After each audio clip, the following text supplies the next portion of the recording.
Bom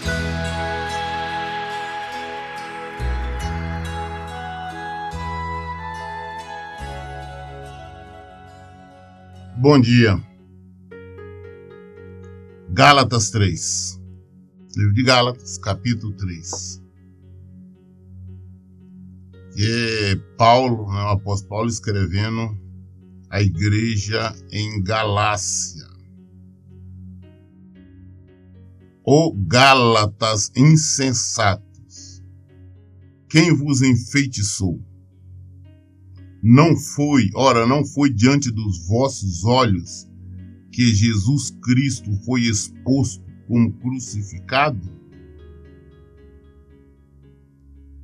Quero tão somente que me respondais: foi por intermédio da prática da lei que recebeste o Espírito Santo, ou pela fé naquilo que ouvistes?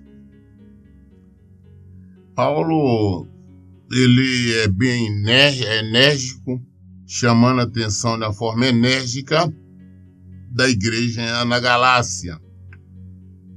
Porque aquelas pessoas que tinham vindo antes, tinham se convertido a Cristo, ao Evangelho de Jesus Cristo, através de pregações e ensino de outros, já estavam começando a querer se desviar para voltar para a antiga lei. A lei que já tinha se cumprido, a antiga lei de Moisés. E Paulo está chamando a atenção de toda a igreja, e com toda a autoridade. Nós vemos que anteriormente, Paulo também, nós vemos isso até no capítulo 2 anterior, ele tinha chamado a atenção de Pedro. Olha que Pedro tinha andado com Jesus, tinha vivido com Jesus, e Paulo não. Mas Paulo, ele sempre foi autoritário, ele defendia o evangelho, ele pregava de maneira clara, e não tinha nada a esconder. No capítulo 2, ali no versículo 11, Paulo fala assim: quando porém chegou a Antioquia, eu o enfrentei face a face, por causa da sua atitude reprovável. Porque antes de chegarem alguns da parte de Tiago, ele fazia suas refeições na companhia dos gentios. Todavia, quando eles chegaram, Pedro foi afastando até se apartar dos incircuncisos, apenas por temor aos que defendiam a circuncisão. E os outros judeus, de igual modo, se uniram a ele nessa atitude hipócrita, de modo que até mesmo Barnabé se deixou influenciar. Contudo, assim que percebi que não estavam se portando de acordo com a verdade do evangelho, repreendi a Pedro diante de todos. Se tu, sendo judeu, vive como gentios e não conforme a tradição judaica, por que obriga os gentios a viver como judeus? E por aí afora foi. Então, Paulo chamou a atenção de Pedro em público, porque antes Pedro estava convivendo ali com aquelas pessoas que estavam se convertendo, os que eram incircuncisos. Porque a circuncisão é uma prática judaica. Na época da lei, na verdade, é até anterior à lei. Porque Abraão, os filhos dele já circuncidavam. Então é antes da lei. Mas ela veio ser reforçada pela lei.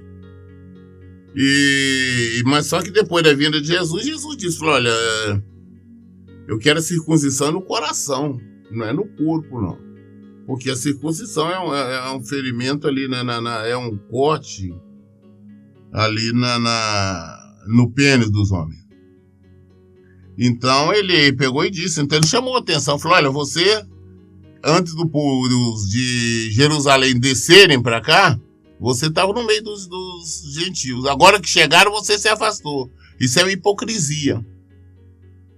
Então Paulo chamou, e agora da mesma forma está chamando a atenção de toda a igreja. Porque eles começaram a se afastar do evangelho e começaram a voltar para a lei.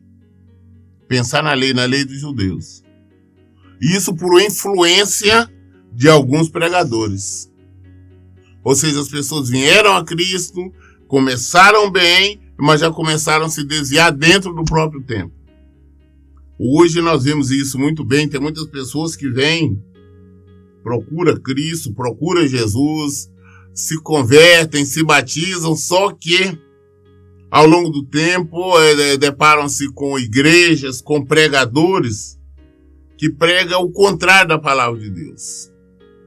Aí começam a oferecer bênção, começam a ensinar a desafiar Cristo, começam a mostrar que o importante é o ser humano.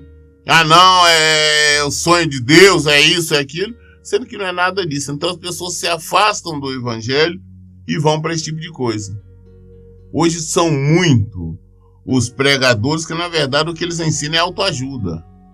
São muitos pregadores que não pregam o evangelho, citam o nome de Cristo, mas estão conduzindo as pessoas a outra coisa, a outros evangelhos, os evangelhos da prosperidade, os evangelhos da bênção sem fim, os evangelhos da libertinagem, por aí afora vai. Da mesma forma, tem muitas pessoas que estão lutando no Senhor em prol da família, sabendo que não pode se apartar, que não tem esse direito. De repente encontra-se esses pregadores que falam: não, Jesus quer que você seja feliz, vai viver sua vida, você tem direito de ser feliz. Ah, foi ele que adulterou, foi outra, então Deus perdoou, já separou, então siga sua vida em frente. Então esse tipo de conversa são evangelhos diferentes, não é o evangelho de Jesus Cristo. Da mesma forma, esses outros pregadores que estavam influenciando a igreja de Gálatas, né? Porque citavam o nome de Deus, falavam o nome de Deus, só que ensinava contrário à palavra de Deus. Versículo 3, Paulo fala assim: estáis tão enlouquecidos, assim a ponto de, tendo começado pelo Espírito de Deus, estar desejando agora vos aperfeiçoar por meio de mero esforço humano? Você vê que Paulo ele é tão direto. No início ele chama os Gálatas de insensato, né? Falou que estavam praticando insensatez. Agora no versículo 3 chama de enlouquecidos. Falou: estão doidos, estão malucos, né? Porque a ponto de começaram pelo Espírito de Deus, agora estão desejando aperfeiçoar através de esforço humano. E não é assim. Nós só temos que saber que nós vivemos na graça. É tudo pela graça do Senhor. Eu vejo ainda hoje as pessoas querem fazer sacrifício, esforço humano. Quando os espertalhões, os pregadores espertalhões começam a desafiar as pessoas: olha, é um desafio, traz aqui o seu melhor, me dá aqui o seu melhor, dá o seu carro, coloca isso aqui na fogueira, e um monte de coisa. Isso é esforço meramente humano, e na verdade estão ofendendo a Deus. Estão como se estivesse fazendo uma barganha com Deus. Nós temos que observar que o evangelho, o próprio nome já diz, é a graça. Ele é de graça. Quando nós falamos, por exemplo, do dízimo, não, dízimo é mandamento do Senhor, nós devolvemos que 10%. Oferta, você dá aquilo que você quiser. Você não pode estar de maneira nenhuma, hipótese nenhuma, está colocando dinheiro no altar, dinheiro em envelope, para Deus te dar isso, Deus te dar aquilo, porque isso não funciona, isso é esforço humano. Da mesma forma, quando eu falo sobre a questão da restauração do casamento, as pessoas tentam de todo jeito correr atrás do marido, correr atrás da esposa, tentar convencê-los a voltar, quer que de toda maneira o cônjuge volte, e aquela coisa, aquela ladainha, tentando demonstrar agora que mudou, que melhorou, que é isso e aquilo. Esforço humano. Esforço humano. Quando eu digo que tem que entregar nas mãos do Senhor, é para entregar na mão do Senhor. E então o Senhor não precisa da nossa ajuda. Nós não temos que estar na prática desse tipo de coisa. Versículo 4. É possível que vos tenha sido inútil sofrer tudo o que sofresse, se é que isso foi por nada? No início do Evangelho, todos nós, quando viemos para o Evangelho, nós passamos por luta, por dificuldade, por sofrimento, por acusações, porque as pessoas não querem aceitar o fato de: não, você se converteu. Você agora é um desses aí, você está dando dinheiro para pastor. Você então agora é um desses alienados.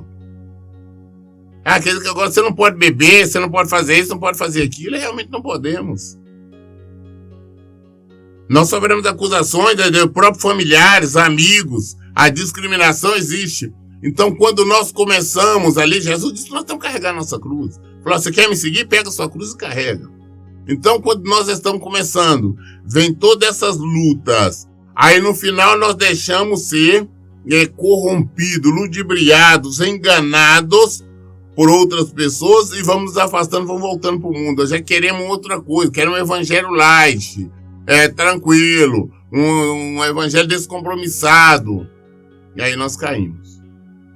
Da mesma forma, pessoas que estão lutando, por exemplo, começam lutando pela restauração do casamento, acreditando realmente na palavra de Deus, acreditando que o casamento é só um, mas aí de repente começam a ver essas pregações mentirosas e começam sendo enfeitiçados por essas coisas e vai se afastando. Ah não, eu tenho que ser feliz, eu estou infeliz, eu não vou aguentar, vai ser assim, vai ser assado. Se afasta de Cristo. Tem muitas pessoas que têm feito isso, se afastando de Cristo. Aí depois vem o sofrimento. Não sabe por quê. É porque afastam do Senhor. Ah não, eu tenho direito de ser feliz, eu quero. Deus não quer que eu seja infeliz. Não, Ele quer que a única coisa que o Senhor cobra de nós é que nós cumpramos. Nós vivemos de acordo com a palavra dEle. Só isso. O versículo 5 diz assim, aquele que vos dá o seu Espírito é que realiza milagres entre vós. Será que assim procedeis pelas obras da lei ou por meio da fé com qual recebeste a palavra? Quem faz tudo é Jesus. Quem opera milagres é Jesus. Então não adianta nós tentarmos fazer nada por nós mesmos, ou tentar obrigar, ou comprar a bênção que não funciona. Nós não conseguimos nada se não for através de Jesus. Ah, pastor, mas ali tem um pastor ali que ele é abençoado, ele expulsa demônio, ele cura, ele faz isso. Quem faz é o Senhor. Quem faz é Jesus. Nós não temos poder para fazer nada se não for Ele no nome dEle. Isso é certo. Então nós temos que fazer a separação, que nós viemos pela fé. Nós nos convertemos pela fé, por nós termos ouvido a palavra. Alguém pregou para nós, alguém nos falou sobre Jesus, nós lemos a Bíblia, algum ensinamento, alguma coisa, foi por isso que nós nos convertemos. É pela fé e não por meio de qualquer outro tipo de ensinamento. Versículo 6. Considerai, pois, o exemplo de Abraão. Abraão, ele creu em Deus e isso lhe foi acreditado como justiça. Nós temos um exemplo maior desde o início da Bíblia, ela é Abraão. Na época era Abraão, não era Abraão ainda. O que é fé? Ele ouviu a palavra de Deus, Deus falou com ele, escuta, sai do meio de sua terra, do meio de seu povo, do meio de seus parentes, você vai para uma terra que eu vou te mostrar. Deus não disse assim para ele, olha, você sai da sua casa, você pega pela direita ou você pega pela esquerda. Ah, você vai para o sul, você vai para o norte. Não, Deus não disse não, só sai. Sai daí. Vai para outra terra que eu vou te mostrar.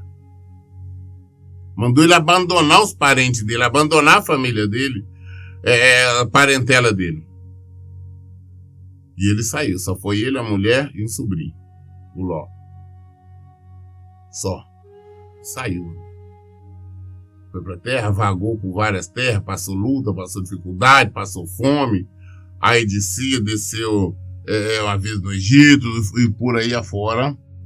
Ele e a mulher e o sobrinho. Mas Deus falou com ele, toda essa terra eu darei. E toda aquela terra que ele passou, o Senhor depois deu para Israel. Todo. Ele falou que daria os seus descendentes. E deu. Então, por que ele é considerado o pai da fé? Porque ele exercitou a fé. Ainda hoje, eu acho que se Deus falar com nós assim, escuta, sai da sua casa aí, vai procurar a terra que eu vou te mostrar. Será que nós vamos? Será que nós vamos querer ir?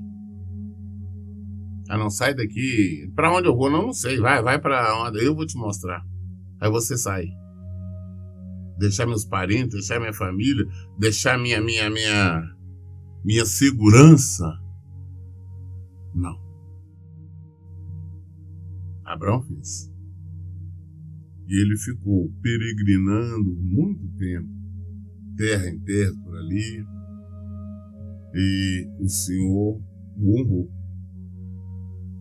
Ele disse para ele, falou, olha, seus descendentes vão ficar como escravos durante mais de 400 anos, e depois eu vou os libertar e vou entregar essa terra toda para eles.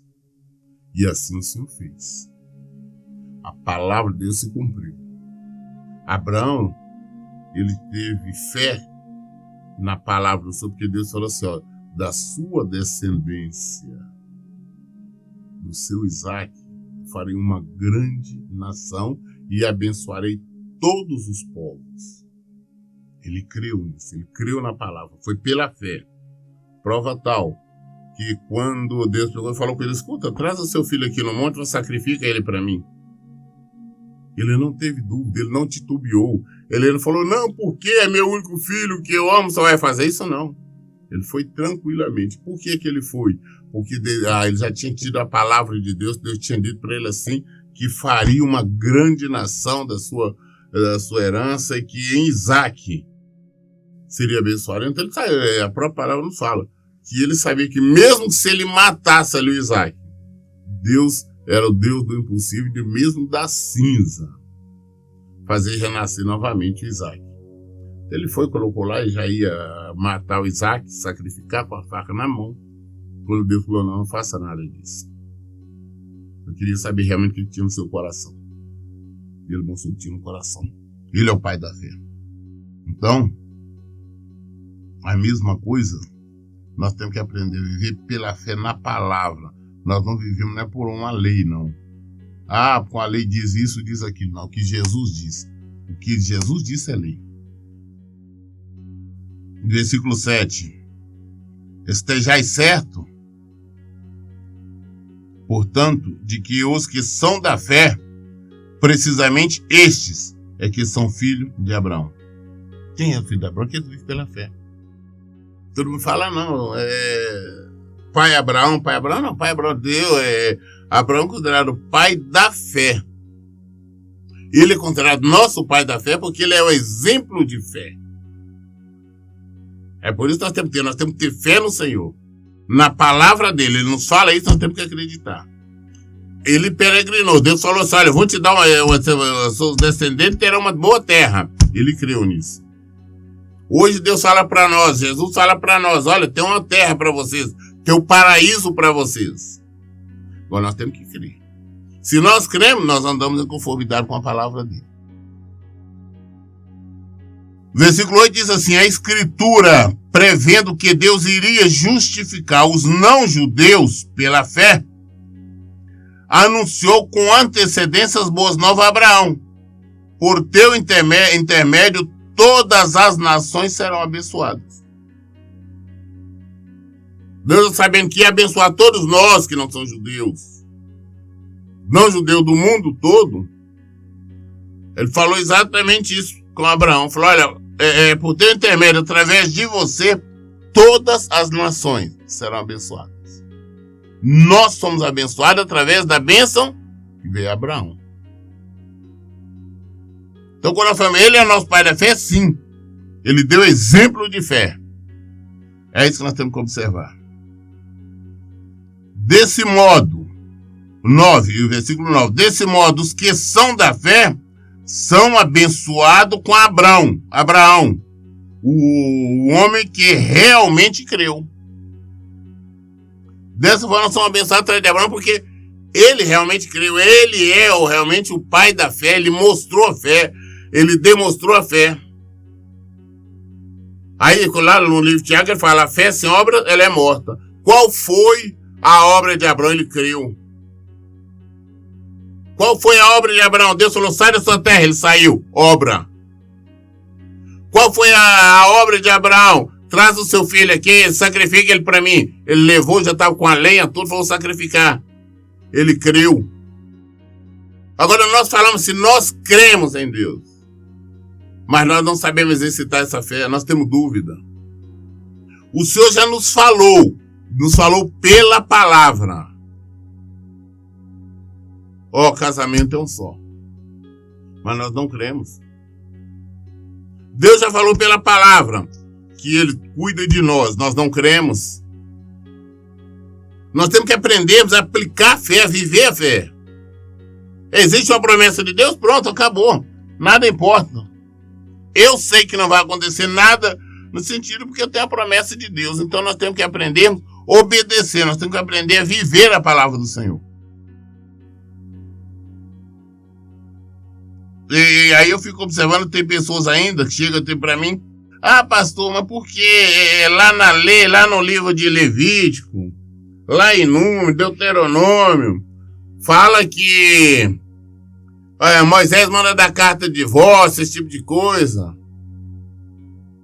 Essas pessoas que estão querendo ainda viver lá na lei, pregadores, pastores que vivem pregando sobre a lei, ensinando sobre a lei, a Bíblia nos fala que são malditos, estão sob maldição. Olha aqui o versículo 10. Pois todos os que são das obras da lei estão debaixo de maldição. Porquanto está escrito, maldito todo aquele que não persiste em praticar todos os mandamentos escritos no livro da lei. E ninguém podia cumprir a lei. Só teve um que cumpriu toda a lei, foi Jesus. Então as pessoas hoje que tentam buscar alguma coisa lá na lei estão sob maldição. Porque não cumpre toda a lei. Eu não vejo ninguém apresentando holocaustos, sacrifícios. Tem religiões aí que não deixa ter, não querem nem comer carne de porco. Ou querem guardar o sábado. Mas não fica oferecendo ali sacrifício constante nos altares. Não fica aspergindo com sangue o altar. Não fica matando os adultos à pedrada. Não fica matando, executando pessoas que estão em erro. Não faz nada. A lei tem que ser cumprida totalmente. Se não cumpriu totalmente, é maldito. Por isso que nós herdamos toda a maldição. Não cumprimos a lei. Só a lei não tinha condição de nos salvar. Quem tinha condição de nos salvar era Jesus. Por isso que ele veio e nos salvou. Então todas essas pessoas que vêm com desculpa. Não, porque Moisés, eu quero lá saber o que Moisés falou, deixou de falar. Interessa para nós o que Jesus diz. Nós não vivemos em Moisés, nós vivemos em Jesus. Moisés não salva ninguém, quem salva é Jesus. Os judeus ortodoxos lá ainda estão em Moisés. Seguem Moisés. Mas não seguem Jesus. E eles não praticam tudo. Conclusão, são malditos. É o que diz a Bíblia. Pois todos que são da obra da lei estão debaixo de maldição. Porquanto está escrito, maldito todo aquele que não persiste em praticar todos os mandamentos escritos no livro da lei. 11. E portanto, evidente que diante de Deus, ninguém é capaz de ser justificado pela lei, pois o justo viverá pela fé. Ninguém tem condição de ser justificado pela lei. O justo viverá pela fé. Nós vivemos pela fé em Cristo, pela fé na palavra dele. Tudo aquilo que ele prometeu, tudo aquilo que está na palavra dele, tudo aquilo que está no evangelho dele, nós sabemos que vai acontecer, que é verdade. É isso que nós sabemos. É isso que nós cremos. É isso que nós vivemos. Não adianta nós tentarmos mudar a situação. Não, eu creio, mas pode ser, senão não pode ser. O que Jesus diz? Jesus disse isso. Pastor, então nós temos que crer o quê? Jesus disse que é um só casamento, que até que a morte separe, e não tem jeito. Então é isso que eu creio. Mas Moisés disse que podia dar carta de divórcio. Eu sei lá o que Moisés disse, não interessa. Não interessa o que Moisés disse, interessa o que Jesus disse. Nós vivemos na graça e não na lei. Nós vivemos em Jesus. A nossa lei é Jesus. A nossa lei é a graça. A nossa lei é o evangelho. Nós cremos pela fé. É pela fé. Não temos que ver nada. Só vemos Jesus aqui na palavra. É por aqui. Versículo 12. A lei não é fundamentada na fé. Ao contrário, quem praticar esses mandamentos, por eles viverá. A lei não é pela fé. Não é. Eu tenho dito, a lei, a função dela foi trazer, mostrar, apontar o que é errado e o que não era. A lei dizia, olha, quem cometer esse erro, este pecado, tem que morrer. Tem que morrer apedrejado. Quem morrer esse ou esse pecado, ele, toda a família tem que ser apedrejada, a sua casa tem que ser destruída, tem que acabar. Pronto. Mas vamos colocar que a pessoa se arrependeu. Não tem jeito, se arrependeu, mas vai ser morta da mesma forma. Porque não tinha absolvição. Não tinha o perdão. Faltava a graça. Jesus veio. Jesus agora é pela fé. Hoje nós erramos, nós pecamos, que não há homem que não peque. Mas nós, quando nos arrependemos, nós vamos diante do Senhor, nós confessamos o nosso erro, nós confessamos o nosso pecado, nós pedimos perdão. O Senhor responde assim, e dos teus pecados não me lembro mais. O Senhor disse assim, olha, eu lancei no mar do esquecimento. Quando existe o arrependimento verdadeiro. Porque o Senhor conhece o nosso interior. E isso era impossível na lei. A lei não tinha como fazer isso. A lei não tinha condição de perdoar ninguém. Ela era seca. Cometeu o pecado, morreu. Se cometeu o pecado, é X chicotada, é X açoite. É perda disso, é perda daquilo. Ou então, se roubou alguma coisa, se apropriou de alguma coisa, sem violência, tem que devolver 4 vezes mais. Mas aí não tinha escapatória. A graça é Jesus. Se arrependeu verdadeiramente, o Senhor perdoa. 13. Foi Cristo quem nos redimiu da maldição da lei. Foi Cristo que nos tirou da maldição da lei. Por que maldição? Porque quando nós lemos aqui no versículo 10, era a lei, quem não cumprisse ela integralmente era maldito.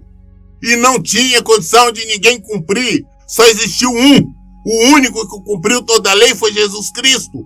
Todo o resto, então, foram malditos, eram malditos e são malditos ainda aqueles que temem cumprir essa lei. Todos esses que vivem ainda nessa prática da lei, buscando lá na lei, são malditos.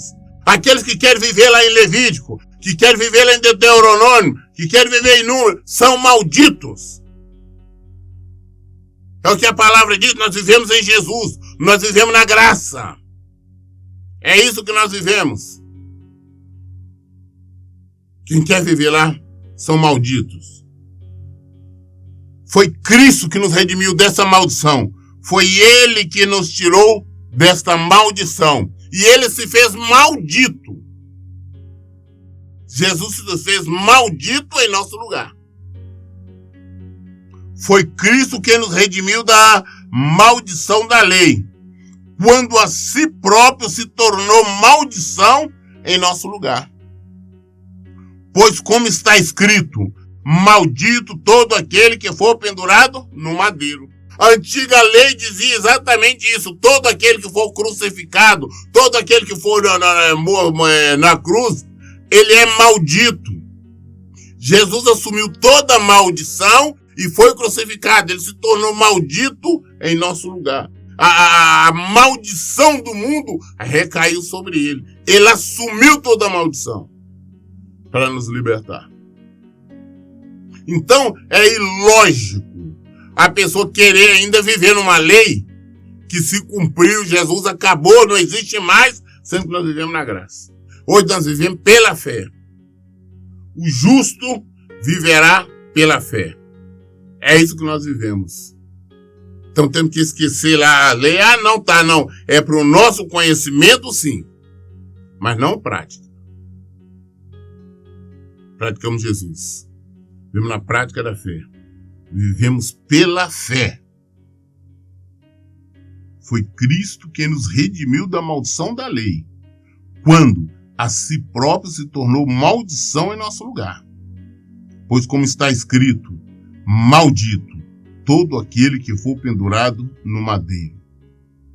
Isso aconteceu para que a bênção de Abraão, chegasse também aos gentios, que somos nós, aos gentios em Jesus Cristo, a fim de que recebêssemos a promessa do Espírito Santo pela fé.